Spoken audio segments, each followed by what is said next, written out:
देखो, इस वीडियो में देखेंगे हम managerial applications of break even analysis.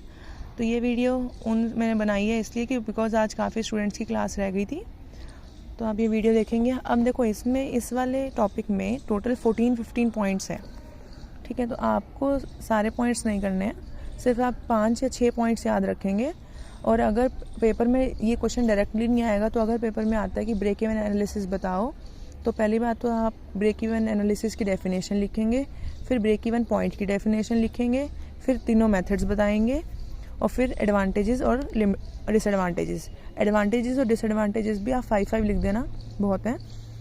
अगर पेपर में आए कि ब्रेक इवन एनालिसिस बताओ और यूजेस बताओ, तो यूजेस में आपको एडवांटेजेस थोड़े से ज़्यादा लिखने पड़ेंगे।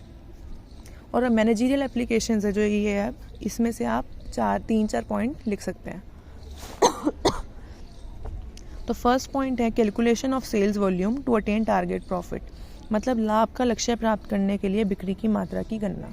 इसका मतलब ये है कि आपको अगर आपने एक टारगेट प्रॉफिट होता है, अगर आप बिज़नेस स्टार्ट कर रहे हैं तो हमेशा आपने कुछ ना कुछ टारगेट सेट किया होता है कि मुझे इस बिज़नेस से इतना तो प्रॉफिट कमाना ही है। मान लो मैंने सेट किया कि मेरे को 20,000 रुपये कमाने ही है मंथली, तो आपने क्या करा, एक टारगेट प्रॉफिट सेट किया है, आपने एक लाभ का लक्ष्य सेट किया है, ठीक है। अब हम उसको कमाने के लिए आपको ये देखना है कि मुझे कितनी सेल करनी ही पड़ेगी, ठीक है। मुझे इतनी अमाउंट्स तो, इतनी क्वांटिटी तो बेचनी ही है मार्केट में, सो दैट जो आपका प्रॉफिट का टारगेट था वो पूरा हो जाए।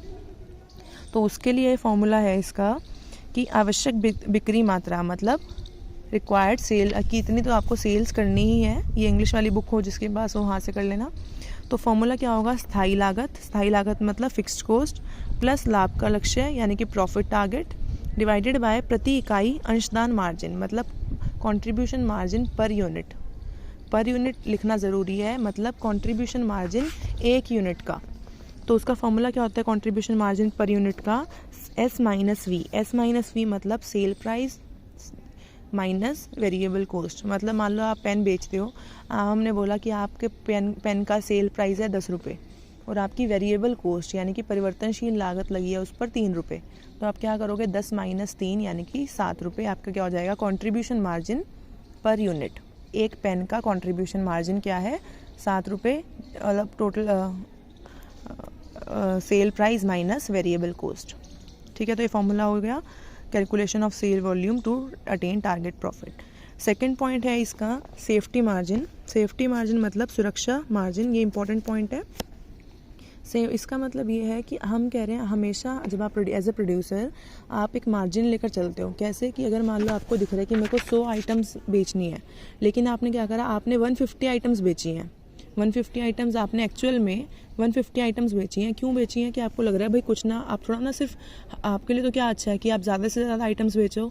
तो आपने बोला कि आपके लिए ब्रेक इवन सेल कितनी है जिसमें आपको नो प्रॉफिट नो लॉस हुआ है, वो है 100, कि आप इतनी तो आपको बेचनी ही बेचनी है। अब आपने क्या करा, आपने एक्स्ट्रा अमाउंट बेची है, आपने क्या करा 150 अमाउंट सेल करी है, ठीक है। तो जो ये 150 माइनस 100 कि जितनी आपने एक्स्ट्रा सेल करी है, जितनी आपने टोटल एक्चुअल सेल करी है, वास्तविक में आपने जितना अमाउंट मार्केट में बेची है, माइनस जितनी आपको बेचनी ही थी, मतलब ब्रेक इवन सेल्स, अगर हम उसको माइनस कर दें तो आपकी आ जाएगी सेफ्टी मार्जिन। सेफ्टी मार्जिन का मतलब होता है कि आपने कितना एक्स्ट्रा मार्जिन रख के चला है कि अगर मान लो सेल कल को गिर भी जाए, अगर 150 से 100 भी हो जाए तभी भी आपको लॉस नहीं होगा। लेकिन अगर आपकी सेल 100 से भी गिर जाए, मतलब आपकी 90 हो गई, तब आपको समझ में आएगा कि आपका लॉस हो रहा है, आपको अपनी सेल इंक्रीज़ करनी पड़ेगी। बट अगर 150 से लेकर 100 तक अगर आपकी सेल गिरती भी है तो आपकी क्या है, सेफ्टी, आपको अभी तक सेफ्टी है यानी कि सुरक्षा है। 150 अगर 100 से गिरेगी तो लॉस है। तो इसका फॉर्मूला क्या है, actual sales minus break even sales. और सेफ्टी मार्जिन रेशियो का फॉर्मूला क्या होगा, यानी कि सुरक्षा मार्जिन अनुपात का वास्तविक बिक्री यानी कि actual sales minus break even sales divided by वास्तविक बिक्री, यानी कि इसको ये भी लिख सकते हो आप, इसका formula safety margin divided by actual sales into 100।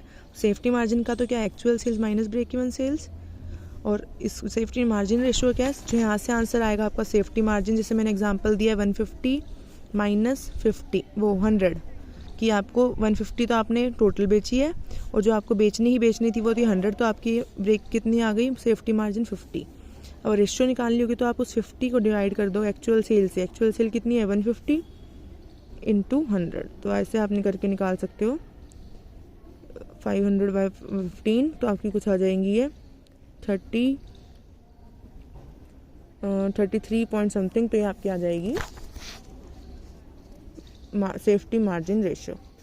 ठीक है, अब ये 2 पॉइंट्स करने हैं आपको। फिर आप एक पॉइंट करेंगे 8 पॉइंट करेंगे आप। 8 पॉइंट क्या है, उत्पादन क्षमता में परिवर्तन, यानी कि चेंजेस इन प्रोडक्शन कैपेसिटी। इसका मतलब है, ये वाला पॉइंट आप इसलिए कर लेना क्योंकि इसमें ना तो कोई फॉर्मूला है, इसको सिर्फ आपको डायरेक्ट याद रखना है, तो ये वाला पॉइंट ईजी है याद रखना। 8 पॉइंट में कह रहे हैं ये कि आपको, हम कह रहे हैं कि अगर आपको as a break even analysis आपको ये बताता है कि आपको अपनी प्रोडक्शन को बढ़ाना चाहिए या घटाना चाहिए। कि अगर आपको दिख रहा है आप प्रॉफिट जोन में हो, कि अभी आपको लाभ हो रहा है, तो आपके पास पैसे बच रहे हैं, तो आप उस पैसे को अपने बिजनेस में इन्वेस्ट कर सकते हो, री इन्वेस्ट कर सकते हो, आप और मशीन्स खरीद सकते हो और अपनी प्रोडक्शन इंक्रीज़ कर सकते हो। लेकिन अगर आपको दिख रहा है कि मुझे अभी भी लाभ, मेरे को हानि हो रही है, मेरे को लॉस हो रहा है बिजनेस में, तो आप क्या करोगे, प्रोडक्शन कैपेसिटी को अपनी कम कर दोगे। तो हम कह रहे हैं अपना ब्रेक इवन एनालिसिस ये बताता है कि आपको अपनी प्रोडक्शन बढ़ानी चाहिए या घटानी चाहिए। फिर नेक्स्ट पॉइंट आप जो याद करेंगे वो है 10th पॉइंट, 11th पॉइंट और 12th पॉइंट। ये 3 पॉइंट और याद करेंगे। 10th पॉइंट है decision regarding to add new product और ड्रॉप ओल्ड प्रोडक्ट, की नए प्रोडक्ट को ऐड करना है और ये नई वस्तु का उत्पादन करने तथा पुरानी वस्तु को बंद करने संबंधी निर्णय। कि इसमें यहाँ देखना है आपको कि किस वस्तु को की प्रोडक्शन को आपको बंद करना है और किस वस्तु की प्रोडक्शन को आपको बढ़ाना है। ठीक है, या मान लो हम, जैसे मैंने एग्जांपल दिया था कि मान लो आपको दिख रहा है विंटर्स में कोल्ड क्रीम होती है, उनकी डिमांड ज़्यादा होती है, तो आप क्या करोगे, अगर आपका शॉप है, ठीक है, जनरल आइटम्स की, तो आप क्या करोगे, आप अपनी शॉप में कोल्ड क्रीम का स्टॉक बढ़ा दोगे, और जो समर में क्रीम यूज़ होती है आप उसका स्टॉक कम कर दोगे। तो हमें ब्रेक इवन एनालिसिस के हिसाब से ये बताएगा कि आपको किस आइटम का स्टॉक, यानी किस आइटम का प्रोडक्शन बढ़ाना चाहिए और किस आइटम का प्रोडक्शन बंद कर देना चाहिए। तो जिसमें प्रॉफिट होगा उसका प्रोडक्शन बढ़ाओगे और जिसमें प्रॉफिट नहीं होगा उसका प्रोडक्शन कम कर दोगे। नेक्स्ट है टू प्रोड्यूस और बाय डिसीजंस। इसमें है कि आपको ये देखना है कि आपको कौन सा गुड खुद प्रोड्यूस करना चाहिए और कौन सा गुड बाहर से ख़रीदना चाहिए।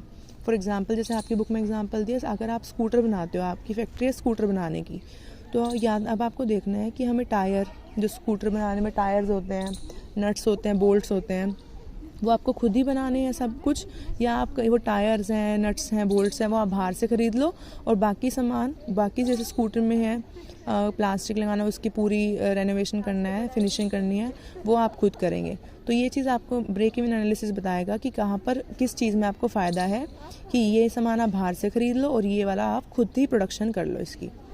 ठीक है, नेक्स्ट है प्रोत्साहन मिश्रण का चुनाव, चूजिंग प्रमोशन मिक्स।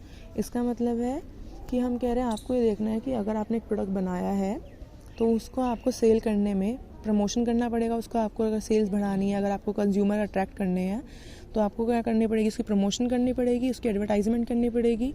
ठीक है, एडवर्टाइजमेंट मतलब कैसे कि आप न्यूज़पेपर में भी दे सकते हो, या फिर आप टीवी पे डाल सकते हो उसकी ऐड, या फिर आप फ्री सैंपल्स बांट सकते हो उस प्रोडक्ट के। जैसे मान लो शैम्पू है तो शैम्पू के फ्री सैंपल्स दे सकते हो। अगर यानी कि आप इलेक्ट्रॉनिक आइटम्स है तो आप उनको बोल सकते हो कि आपको जो भी कभी भी प्रॉब्लम आई अगर किसी भी आइटम में, तो हमारा सर्विसमैन आपको सर्विस देगा फ्री ऑफ कॉस्ट। तो ये सब चीज़ें क्या क्यों देते हैं हम, कि आपके जो प्रोडक्ट है उसकी डिमांड बढ़े, प्रमोशन हो। तो हम इसलिए कहते हैं कि ये आपको ये बताएगा, ब्रेक इवन पॉइंट ये बताता है कि आपको कितना खर्चा करना चाहिए, कितना प्रमोशन पे एक्सपेंडिचर करना चाहिए, कितना आपको जो आप प्रमोशन पे कितना आपको पैसा लगाना चाहिए। तो ये हमें कहाँ से पता चलेगा, ब्रेक इवन एनालिसिस से। अगर आपको बहुत ज़्यादा प्रॉफिट हो रहा है किसी प्रोडक्ट से तो आप क्या करोगे, उसकी प्रमोशन ज़्यादा करोगे, और लेकिन आपको दिख रहा है इस प्रोडक्ट की डिमांड ही नहीं है तो आप उसको ज़्यादा की लॉस हो रहा है अगर आपको किसी प्रोडक्ट से, तो आप उसकी ज़्यादा डिमांड भी प्रमोट भी नहीं करोगे। अब इसका फॉर्मूला क्या है ब्रेक इवन पॉइंट का, यहाँ पर FCA divided by SP minus VC। SP minus VC तो वही है same, cell price minus variable cost, जो हम ऑलरेडी कर चुके हैं फर्स्ट फॉर्मूले में भी। FCA का मतलब क्या है यहाँ पर, फिक्स्ड कॉस्ट, फिक्स्ड कॉस्ट यानी कि जो आपने मशीन वगैरह खरीदी है उसकी कॉस्ट, प्लस प्रमोशन एक्सपेंडिचर मतलब जितना आपने प्रमोशन के दौरान खर्च किया है, जैसे मान लो आपने टीवी में ऐड दी है या फिर आपने फ्री सैंपल्स दिए हैं, ठीक है, इन सब पे जितना भी खर्चा हो रहा है वो आपका क्या हो जाएगा, प्रमोशन एक्सपेंडिचर। तो FC का मतलब fixed cost plus promotion expenditure divide by SP minus VC। तो हमने टोटल ये 6 पॉइंट्स करे हैं। आप कोई भी 5 पॉइंट याद रखेंगे और अगर पेपर में पूछा जाए, यूजेस पूछते हैं तो ही आप मैनेजरियल एप्लीकेशन लिखोगे। अगर ब्रेक इवन एनालिसिस बोलते हैं तो आप 2-3 पॉइंट्स भी लिख सकते हो। ट्राई करना कि सेफ्टी मार्जिन वाला पॉइंट और जो फर्स्ट पॉइंट है वो तो आप लिखो ही, बट फॉर्मूला याद रखना इज़ इम्पॉर्टेंट।